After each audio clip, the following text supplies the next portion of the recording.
Сухая, резиновая, безвкусная. Все это наверняка вам знакомо, когда речь заходит о приготовлении куриной грудки. Этот довольно простой и питательный продукт часто становится провалом на вашей кухне. Но что если я скажу вам, что приготовить вкусную и сочную куриную грудку на самом деле не так сложно? И сегодня я вам покажу 3 простых способа, как это сделать. Первый способ будет на стальной сковороде вместе с вкуснейшим соусом, как в ресторане. Второй способ будет на обычной сковороде с антипригарным покрытием и с ярким пикантным корейским соусом. Ну и третий способ будет самым простым, и речь, конечно же, идет о приготовлении в аэрогриле. Поэтому обязательно досмотрите это видео до конца, и я обещаю вам, что после просмотра этого ролика у вас не останется шанса испортить куриную грудку. Ну а с вами, как обычно, Денис Ким, и я рад вас всех приветствовать на канале Foodcore. Итак, первый способ самый базовый. Так готовят профессиональные повара в 99% случаев, и сейчас вы научитесь этому методу. Погнали готовить! Первым делом надо подготовить куриную грудку к жарке. Для этого нам надо достать ее из холодильника. И далее обязательно посушить грудку от лишней влаги с помощью бумажных полотенец. Я взял сразу 2 средних куска толщиной примерно в 3 сантиметра. Далее надо филе переложить в какой-нибудь плотный пакет и немного отбить грудку. Делайте это аккуратно. Не отбивайте слишком сильно. Наша задача не разбить грудку до состояния отбивной. Мы таким образом делаем филе более равномерным по толщине. Обратите внимание, как это делаю я и с какой силой. Можно воспользоваться скалкой, бутылкой, либо, как я, взять сотейник. Далее надо грудку подготовить к жарке. Я всегда рекомендую ее немного посолить. Делаем мы это с обеих сторон. Старайтесь посыпать солью равномерно. Теперь дайте ей постоять так при комнатной температуре примерно 30 минут. За это время давайте пока подготовим остальные ингредиенты, которые нам понадобятся для соуса. Первым делом нарезаем репчатый лук. Нарезаем на мелкие кубики. Я взял красный лук, можете взять обычный. В идеальном варианте взять лук-шалот. Далее чеснок. Пару зубчиков чеснока измельчаем с помощью ножа, либо можете воспользоваться чеснокодавкой. Из зелени для первого соуса нам понадобится петрушка. Она прекрасно дополнит вкус. Еще нам понадобится лимон, а точнее его сок, поэтому просто разрезаем его пополам. Сливочное масло нам понадобится один небольшой кусок весом в 25-30 граммов. Итак, прошло 30 минут. Обратите внимание, грудка снова стала влажной. Это нормальная реакция. Соль немного вытянула влагу. Теперь снова нужно посушить грудку бумажными полотенцами. Это очень важный шаг. Если этого не сделать, то у вас не получится красивой корочки. Поэтому не пренебрегайте этим этапом. Теперь у нас все готово к жарке.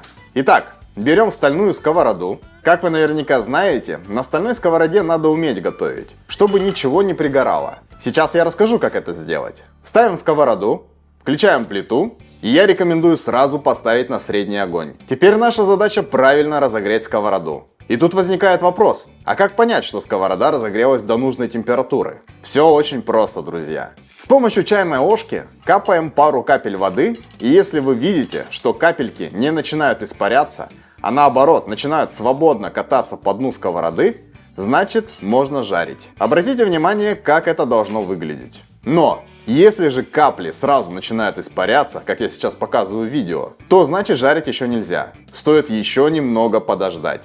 Добавляем растительное масло. Я добавил примерно 2 столовых ложки. И теперь аккуратно выкладываем от себя куриную грудку на сковороду. Она начнет сразу шкварчать, и сейчас важно не трогать грудку некоторое время. Дело в том, что если вы постоянно будете ее поднимать и заглядывать под нее, то у вас с каждым таким действием будет все меньше шанса получить красивую равномерную корочку. Поэтому первые 1,5 или даже 2 минуты не делайте этого. После уже можете заглянуть разок, убедиться, что все хорошо. Жарим мы так кусок толщиной примерно в 2,5 см 3,5 минуты. Напоминаю, что огонь у нас умеренный. Как вы видите, грудка у нас не прилипла и не пригорает, потому что мы правильно разогрели сковороду. После 3,5 минут переворачиваем филе и посмотрите, какая красивая и яркая корочка у нас получилась. Теперь точно так же жарим 3,5 минуты с другой стороны. Обратите внимание, что когда я нажимаю на грудку щипцами, она у нас очень мягкая. Это значит, что она внутри еще сырая. Однако, когда время будет подходить к концу, вы обратите внимание, что нажимая на филе, оно у нас стало очень упругим. Это хороший знак. Это значит, что грудка почти готова. Просто посмотрите, как это выглядит. Я нажимаю, и она прямо пружинит. Проще всего определить степень готовности куриной грудки – это воспользоваться специальным термометром, воткнуть в самое мясистое место и тем самым замерить температуру внутри куска. Температура должна достигать от 70 до 75 градусов Цельсия. Если будет выше, грудка будет сухая. Если меньше, грудка будет сырая. И тут вы наверняка задались вопросом, а что делать, если у меня куриная грудка очень толстая, ну то есть 5 сантиметров и больше? Как готовить в таком случае? И здесь все очень просто. Существует два способа. И первый способ, самый банальный, это разрезать такое филе пополам вдоль ее длины. И таким образом у вас получится толщина, которую я озвучивал выше. Второй способ, он чуточку посложнее, и после того, как вы обжарили филе с каждой стороны по 3,5 минуты, вам нужно еще отправить куриную грудку в разогретую до 160 градусов духовку и еще на 10 минут. Не меньше, друзья. И после того, как время выйдет, вам нужно достать эту куриную грудку из духовки и дать ей отдохнуть еще 10 минут. Итак, мы обжарили грудку по 3,5 минуты с каждой стороны. И теперь надо ее убрать со сковороды и дать ей отдохнуть 10 минут. Друзья, это важный этап. Не пренебрегайте им. Именно за это время грудка дойдет до полной готовности. И самое главное, все соки внутри разойдутся по волокнам, не вытекут, и грудка наша будет не сухой, а сочной. Посмотрите, это все нам понадобится. Это основа вкуса нашего будущего соуса. Не вздумайте мыть сковороду. Пока филе отдыхает, давайте быстро приготовим соус. Готовится он в этой же сковороде. Добавляем немного растительного масла. Включаем умеренный огонь. И теперь закидываем репчатый лук и чеснок. Начинаем регулярно мешать и жарим так примерно минуту. После этого добавляем пару щепоток красного молотого перца. Можете взять любой. Острый чили, либо паприку. И теперь обязательно вливаем столовую ложку соевого соуса. И быстро все перемешиваем.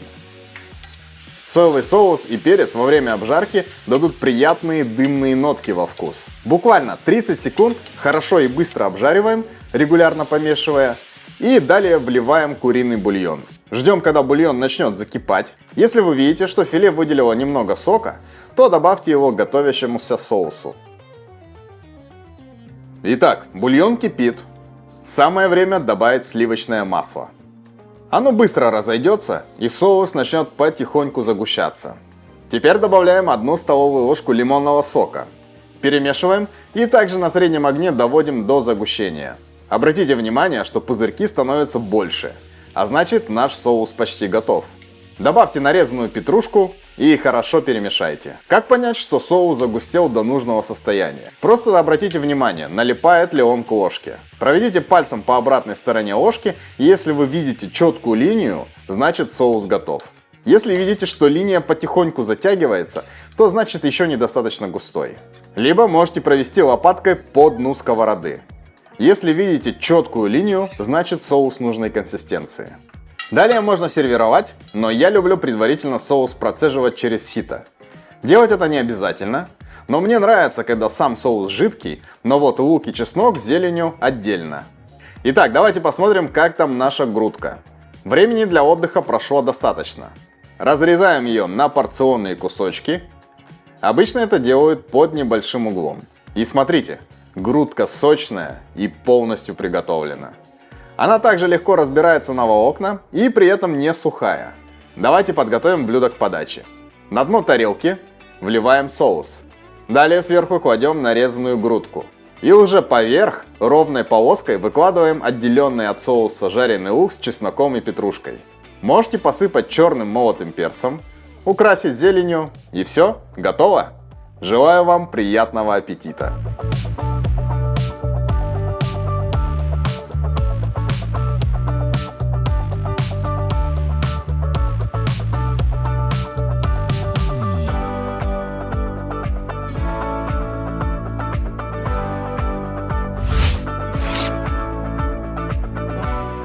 Друзья, грудка сочная, вкусная, соус идеально дополняет ее. На гарнир отлично подойдут запеченные овощи, либо отварной картофель, ну и конечно же свежесваренный рис. Теперь давайте приготовим грудку на сковороде с антипригарным покрытием и с соусом в корейском стиле. Итак, грудка у нас уже подготовлена к жарке. Иногда бытует мнение, что в отличие от стальной сковороды, на сковороде с антипригарным покрытием нельзя добиться такой красивой корочки. Но на самом деле это не так. На разогретую сковороду вливаем масло и выкладываем филе грудки. Теперь смотрите, если готовя на стальной, я говорил, старайтесь не трогать курицу, то на этой сковороде не трогать курицу тем более нельзя. Вы можете ее время от времени прижимать, чтобы удостовериться, что она вся прилегает к сковороде. Но не поднимайте и не заглядывайте под нее. Просто не трожьте. Жарим также 3,5 минуты. После этого переворачиваем. Посмотрите, все с корочкой прекрасно. И она у нас яркая и насыщенная.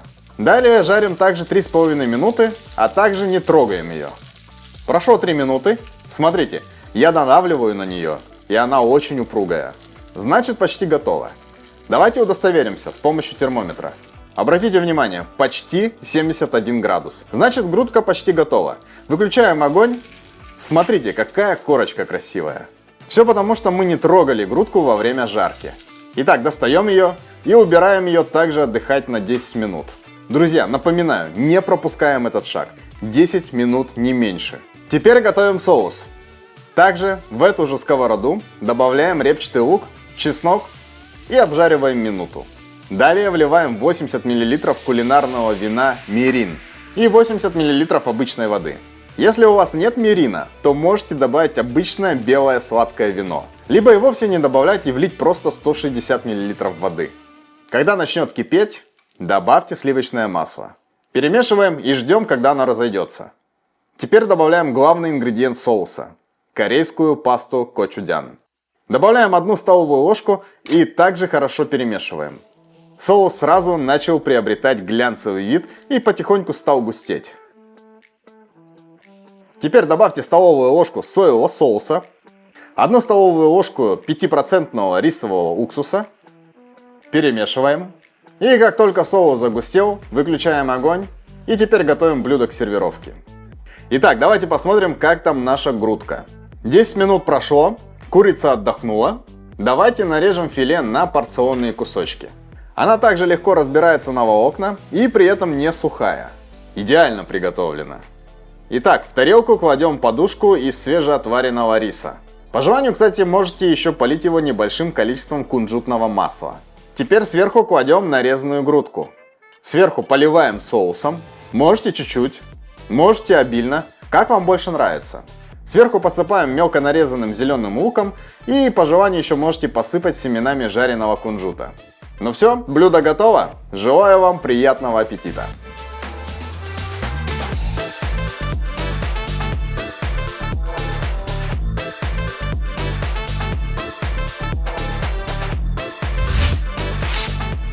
Друзья, данный соус просто потрясающий. Очень, кстати говоря, напоминает соус яньон, с которым подают жареную курицу в Корее, но с приятными сливочными нотками, которые делают этот соус еще более ярким и запоминающимся. Поэтому я рекомендую вам обязательно приготовить и попробовать, я уверен, вам понравится. Ну а мы переходим к третьему, самому простому способу, а именно приготовление куриной грудки в аэрогриле.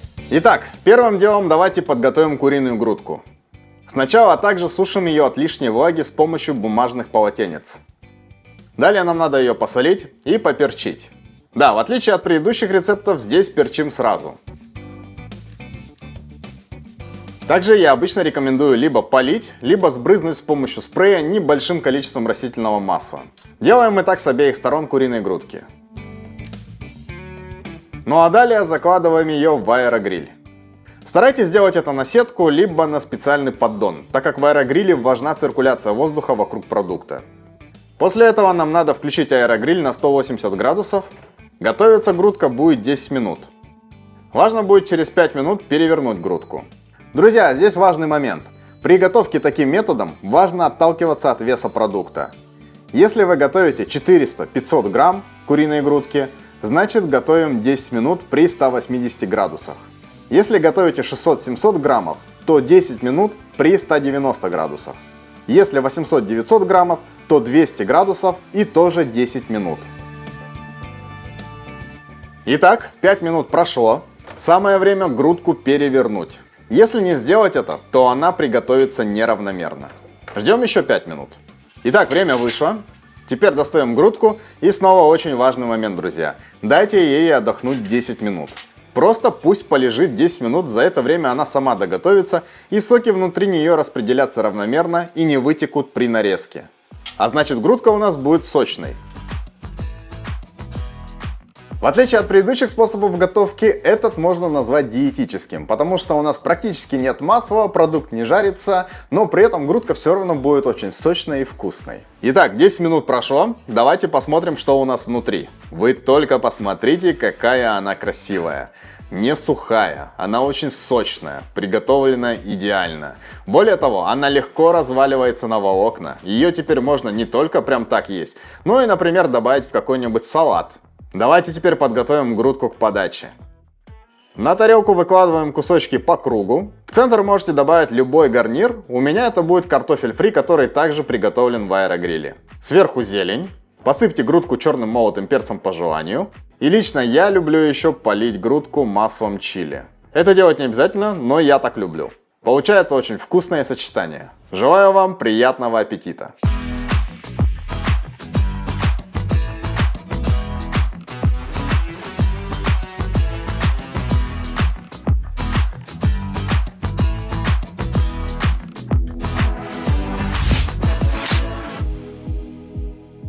Итак, друзья, теперь вы знаете целых 3 способа, как приготовить сочнейшую куриную грудку, и больше вам не придется давиться сухим и безвкусным куриным филе. Обязательно попробуйте все 3 варианта, выберите свой самый любимый, ну и, конечно же, не забудьте поделиться своими впечатлениями в комментариях. Ну а я надеюсь, что видео вам понравилось, и вы обязательно поставите ему лайк, а также подпишитесь на канал, если еще этого не сделали. Гляньте также и другие мои рецепты, на моем канале вы научитесь готовить много вкусных и знаменитых блюд корейской кухни. Ну а с вами, как обычно, был Денис Ким. Спасибо вам большое, что досмотрели это видео до конца, и увидимся с вами в следующих роликах. До новых встреч!